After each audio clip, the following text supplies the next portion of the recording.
Nora wiped the last drop of coffee from the table when James entered the diner. Tall, stately, dressed in an expensive Brioni suit, with a Patek Philippe watch on his wrist, he looked like he had walked in through the wrong door. His presence immediately silenced the room. A few patrons glanced at him from the corner of their eyes, but James didn't pay attention. He confidently walked to the central table and slowly sat down, raising an eyebrow slightly. Nora exhaled, calmed herself, and approached him. "Welcome, what would you like to order?" Her voice was steady, but inside, she felt a growing anxiety. James looked at her with a hint of disdain, as if assessing a product on a shelf. "A cup of espresso. And something sweet." His voice was cold and detached. Nora nodded and was about to turn back to the bar when James added, "And also, play something for me." She froze in place and slowly turned around. "Pardon?" she asked. "I heard you play the piano. Is that true?" A spark of superiority appeared in his eyes. Nora clenched her lips. She did play. Once. But certainly not in front of someone like James. "I work as a waitress here," she replied. "My job is to bring coffee, not entertain customers." James gave a slight smile, his gaze sharpening. "I ordered coffee and music. If you want to get tips, do your job." Nora felt her anger begin to boil. She met his gaze, not breaking eye contact. The other patrons started to look around, sensing the tension in the air. The barista, who was polishing cups behind the counter, froze, watching them. "It's no big deal," James continued with a fake smile.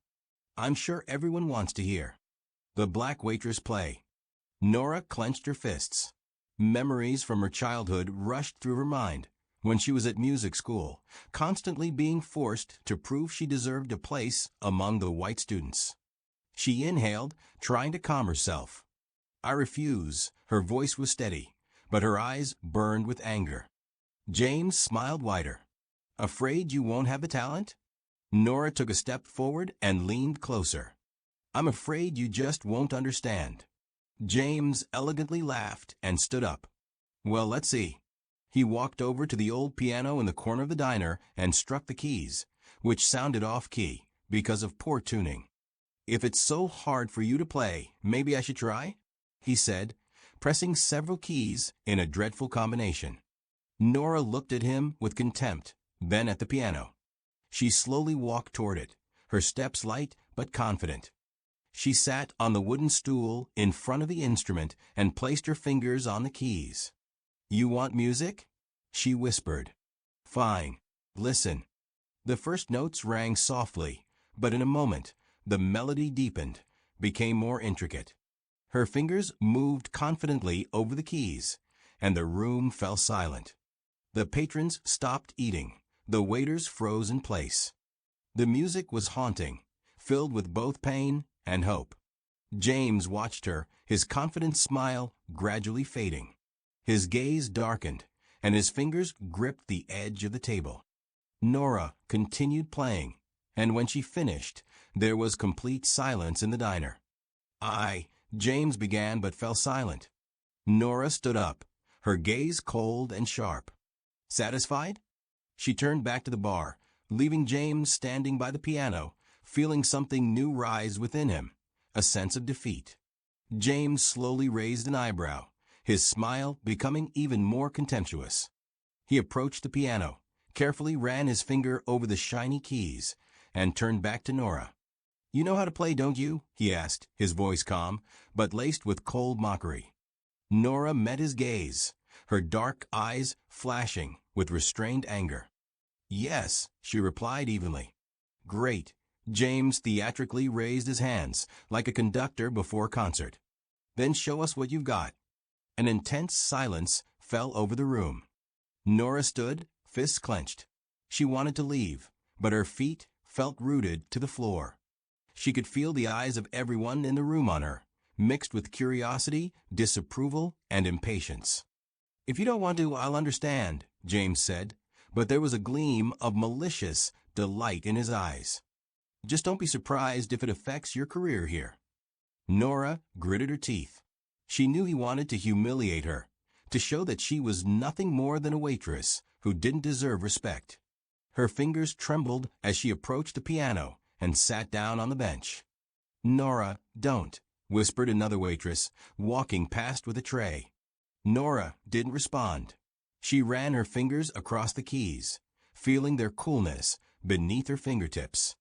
A deep breath, and she began to play. From the first notes, it was clear this was more than just music. Nora played passionately, confidently, as if she were pouring all her pain, anger, and pride into each note. She performed a jazz composition, complex, with shifting rhythms and unexpected transitions. Her fingers moved across the keys with the precision of a professional. The room sank into silence. Staff stopped what they were doing, and customers ceased their conversations. Even the bartender stopped mixing a cocktail, mesmerized by Nora. James stood stunned. His smile slowly faded, replaced by surprise. When Nora finished, her hands hovered above the keys, and the last notes dissolved into the air. A tense silence lingered for a few seconds. Then someone began to clap, hesitantly at first, and then louder. Within moments, the entire room erupted in applause. Nora slowly lifted her head and looked at James. "So are you satisfied?" Her voice was calm, but her eyes burned with challenge. James pressed his lips together. His gaze was cold, but there was something else in it: embarrassment, anger, and fear. "It wasn't bad," he said dryly. "But don't forget you're still working here as a waitress." Nora stood up. "Yes, I'm a waitress," she replied, walking toward him, dangerously close.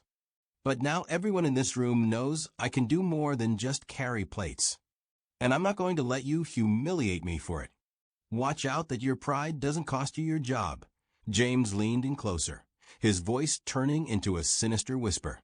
"And you watch out that your arrogance doesn't cost you your reputation," Nora replied, her eyes shining with cold confidence. James took a step back. He was about to say something, but then one of the customers, a well-dressed man in an expensive suit, approached. "Excuse me," he said to Nora. "That was a brilliant performance. I'm organizing a music festival next month. Would you be interested in performing there?" Nora blinked, surprised. I don't even know." "She works here," James interjected coldly. "And so what?" The man smiled. "Her talent deserves more.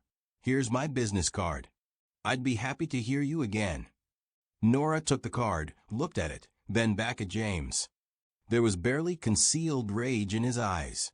"I'll think about it," she said, smiling. When the customer walked away, James stepped closer, his gaze narrowing threateningly. "Do you think you're better than me now?" Nora met his gaze, not breaking eye contact. "No," she replied calmly. "I just won't let you make me feel like I'm worse." James clenched his fists, but said nothing. He stepped back, and in his eyes flickered anger, barely held in check. "We'll see how long you last here after this," he hissed. Nora just smiled. "I've already lasted longer than you expected." She turned and walked to the exit, leaving James in the center of the room, surrounded by the stunned and impressed gazes of the customers. But Nora knew this was just the beginning, and she was ready. The next few days at Bourbon were filled with tension, like a string about to snap. James avoided Nora, but she could feel that it wasn't over. All these days, she felt his hateful gaze following her from every corner, and even when he wasn't around, her intuition told her that something was brewing. One evening, when the hall was packed and the music was diving into the depths of the night, James approached Nora at the bar. He didn't look her in the eyes, but his voice sounded cold and deliberate. "Do you still think your little actions won't have consequences?" he asked, not raising his voice. Nora, trying to remain calm, nodded as she poured the wine. "Are you trying to say I should be afraid?" she asked, not looking at him, but her voice carried unwavering confidence. James laughed, but the laugh was cruel, insincere. "I'm not trying to scare you, Nora. I'm going to show you who really holds the power in this place." There was something more in his words than just an ordinary threat. Nora felt her skin tighten, and her fingers trembled as she continued her work.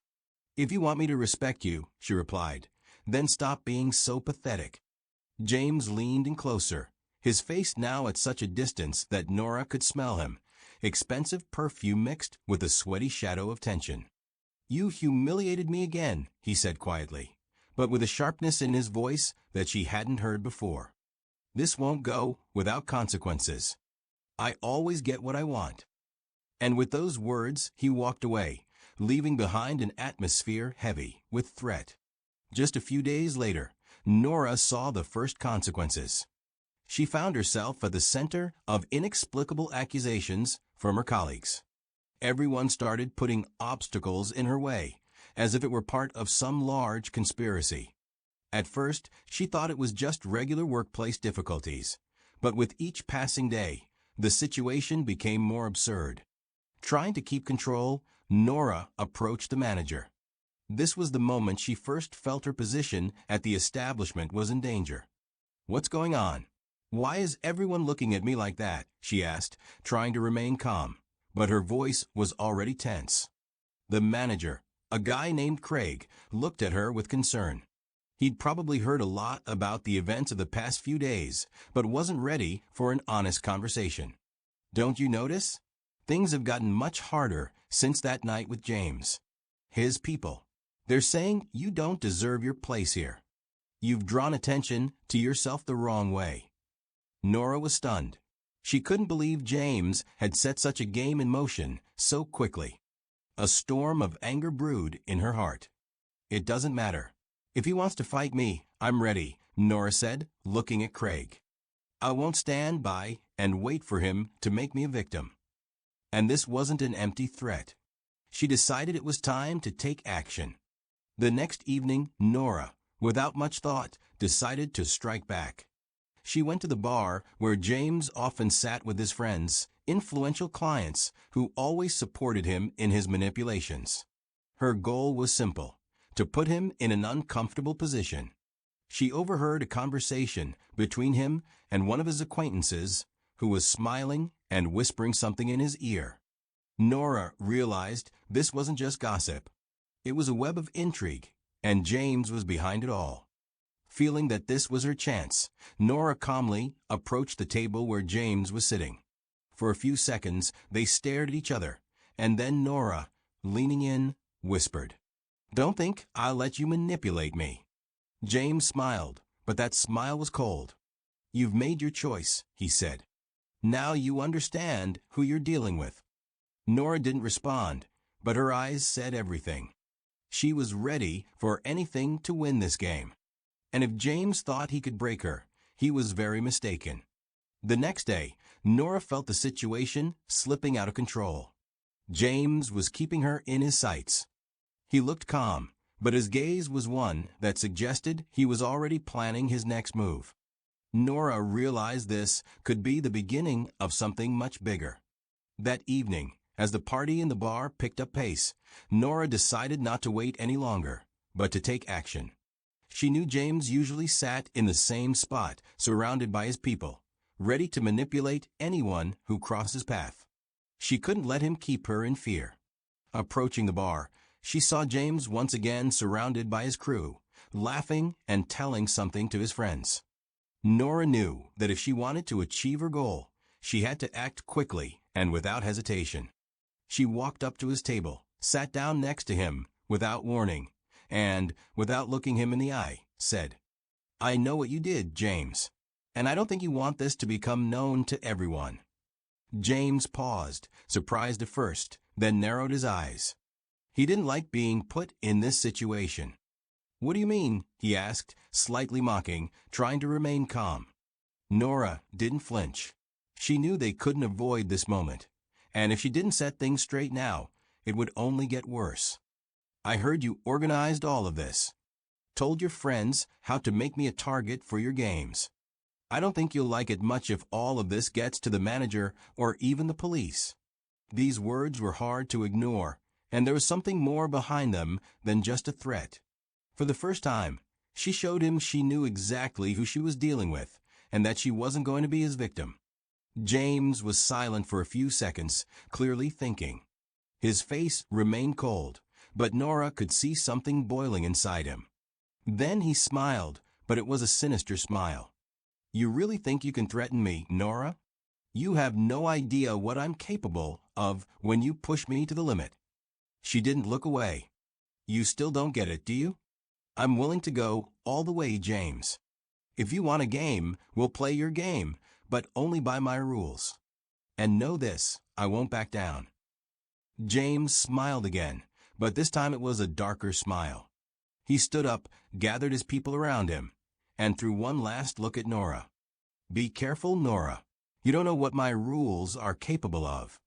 She stood her ground, feeling her heart beat faster. This was just the beginning. The next day, Nora could feel the eyes on her and heard the whispers behind her back. Although she couldn't tell exactly who was tripping her up again, she felt it. This was just the beginning. The following evening, during her shift, Nora went to the back room of the bar, trying to find a secluded spot for herself to collect her thoughts. Suddenly, she heard noise by the door. Someone entered and was talking loudly. It was James. He didn't come alone. He brought a few of his underlings. They all moved toward her, and she could no longer avoid their gazes. "Nora," he began, "we had a conversation, and I want you to understand, don't play with fire."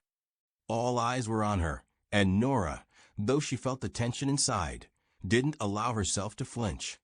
She lifted her head. "If this is your attempt to scare me, you can forget it. I won't back down." James looked at his people and laughed. "You really don't understand what it means to step into this game, do you?" Nora didn't answer, but her gaze became resolute. She knew everything was about to change, and the next move would no longer be James's.